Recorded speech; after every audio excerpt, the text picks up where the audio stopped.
इससे पहले के वीडियो में हमने देखा था कि अलगू और जुम्मन दोनों अच्छे दोस्त हैं और जुम्मन क्या करता है, उसकी चाची को अपने साथ रहने के लिए बुला लेता है और दोनों के बीच ऐसा समझौता होता है कि चाची उसे अपनी सारी प्रॉपर्टी दे देगी, जिसके बदले में जुम्मन उसका पूरा ध्यान रखेगा।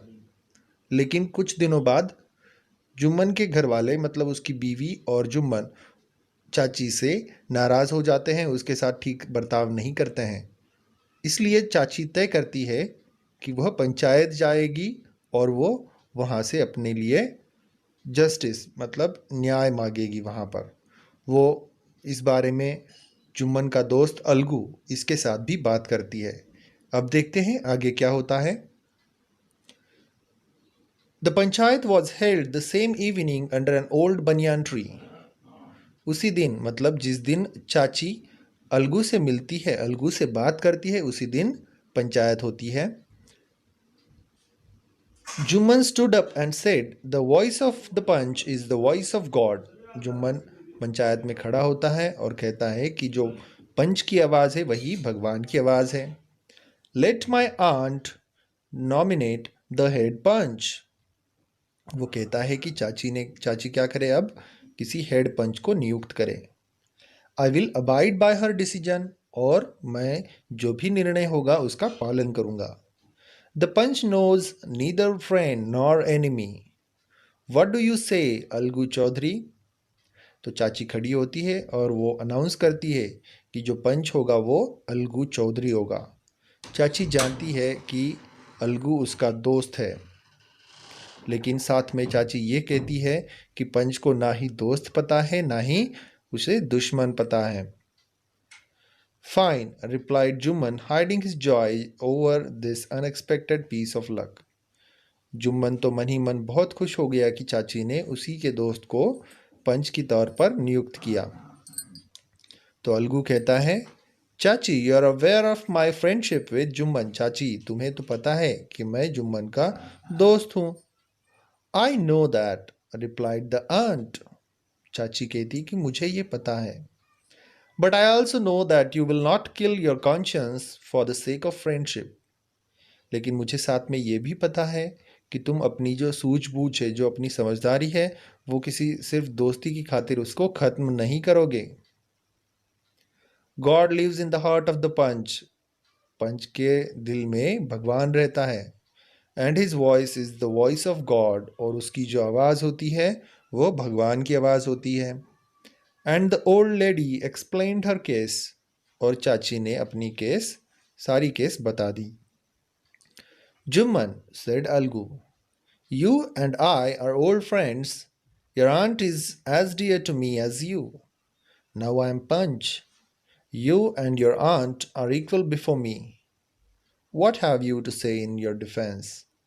तो अलगू जुम्मन से कहता है कि हम दोनों पुराने दोस्त हैं। तुम्हारे लिए जितनी चाची अजीज है उतनी ही मेरे लिए भी है।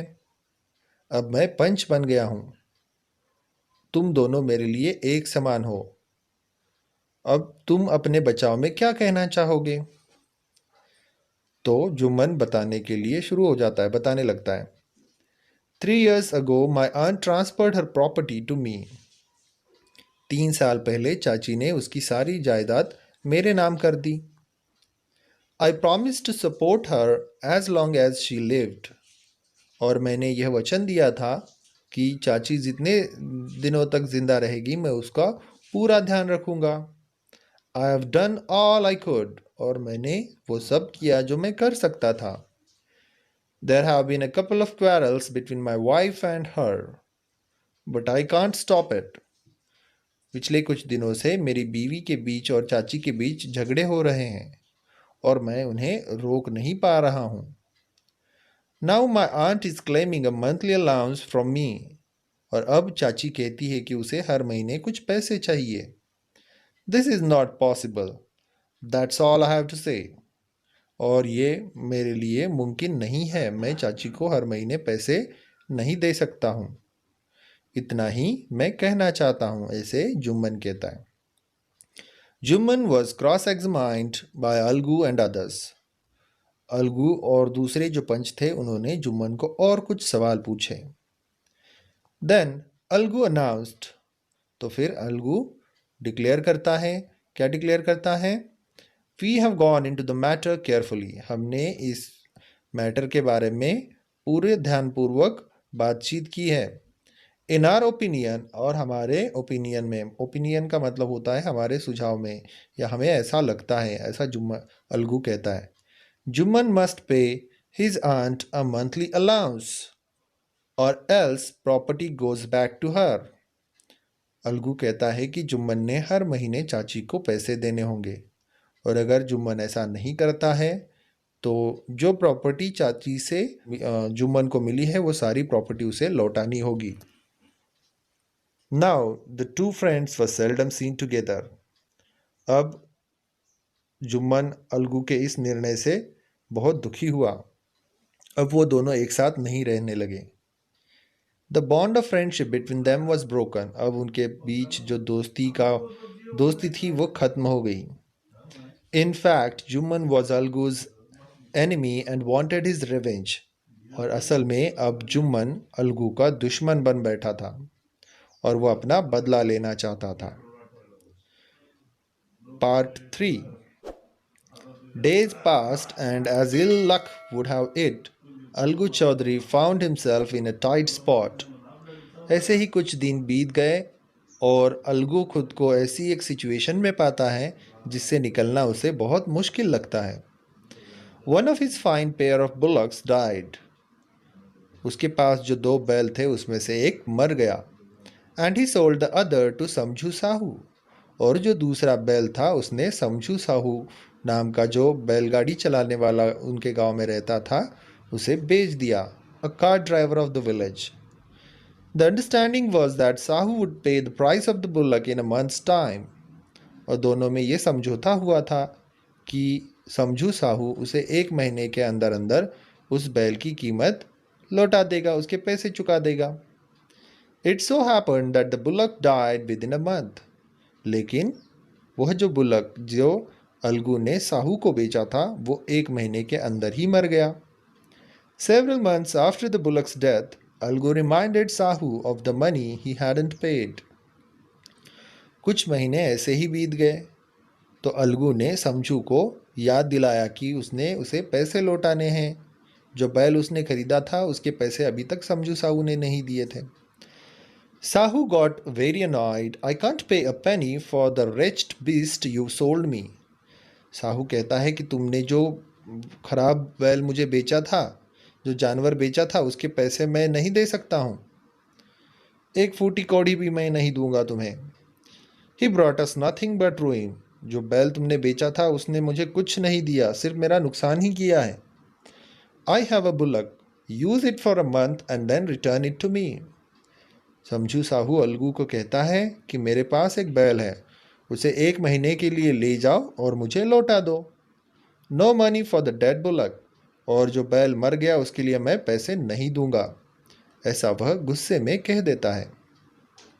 Algu decided to refer the case to the panchayat. Algu तय कर लेता है कि इस बात को वो पंचायत लेकर जाएगा।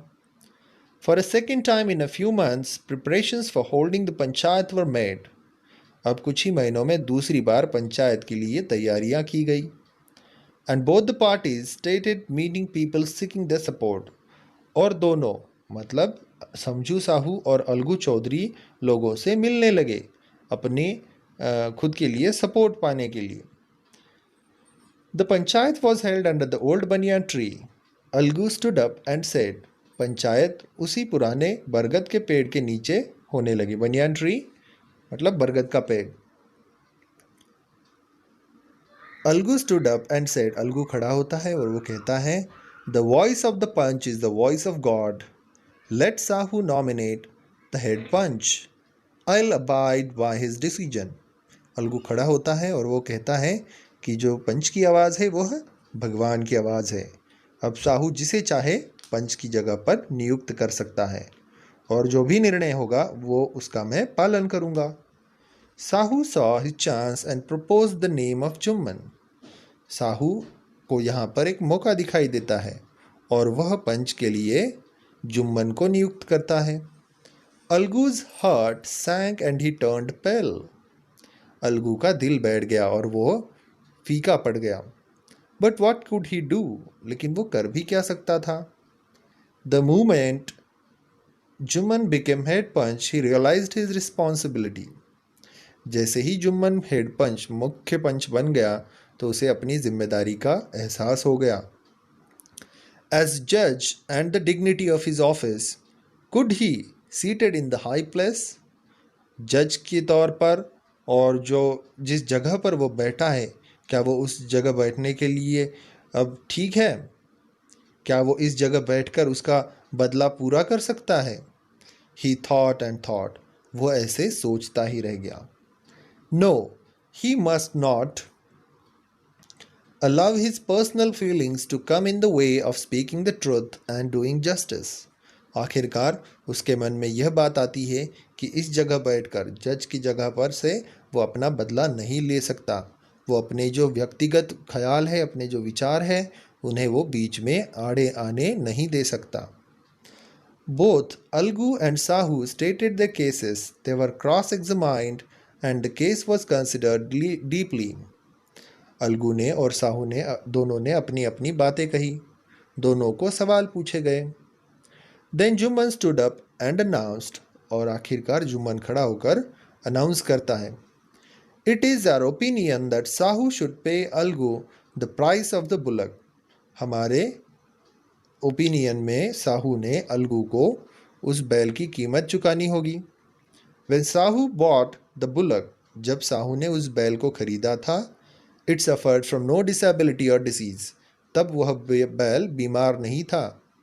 The death of the bullock was unfortunate, जो बैल की मौत हुई थी वो बहुत ही अनफॉर्चुनेट थी, मतलब ये अनएक्सपेक्टेड, किसी को पता नहीं था कि वो बैल मरने वाला था। But Algu cannot be blamed for it, लेकिन इसके लिए अलगू को दोष नहीं दिया जा सकता। Algu could not contain his feelings, Algu अपने आप की जो अपनी खुद की जो भावनाएं थे उसे रोक नहीं पाया। He stood up and said loudly over and over again, और वो खड़ा हुआ और वह ज़ोर ज़ोर से कहने लगा, victory to the panchayat, this is justice, God lives in the voice of the panch. यह पंचायत की विजय है और यही सच्चा न्याय है। God lives in the voice of the panch, और जो भगवान रहता है, कहाँ रहता है? पंच की आवाज़ में। Soon after Jumman came to Algu, embraced him and said, जल्दी ही जुम्मन अलगू के पास आया और वो उसे कहने लगा, since the last panchayat I had become your enemy, जब पिछली बार पंचायत हुई थी तो तब से मैं तुम्हारा दुश्मन हो गया था। Today I realised what it mean to be a panch, आज मुझे इस बात का एहसास हुआ कि पंच होना क्या होता है। A panch has no friend nor enemy, एक जो पंच होता है उसका ना कोई दोस्त होता है ना ही कोई दुश्मन। ही नोज ओनली जस्टिस, वह सिर्फ न्याय जानता है। Let no one deviate from the path of justice and truth for friendship और एनिमिटी, हमें इस रास्ते से भटकना नहीं चाहिए जो न्याय का रास्ता है, जस्टिस का है, और जो सच्चाई का है, दोस्ती के लिए या दुश्मनी के लिए। Algu embraced his friend and wept, and his tears washed away all the dirt of misunderstanding between them. Algu और साहू दोनों गले मिलते हैं और अलगू रोने लगता है और उसकी आंखों से जो आंसू आते हैं तो उससे दोनों के बीच जो मनमुटाव था वो सारा धुल जाता है और वो फिर से दोनों अच्छे दोस्त बन जाते हैं। तो बच्चों, ये जो कहानी लिखी है वो लिखी है प्रेमचंद, मुंशी प्रेमचंद जी ने लिखी है।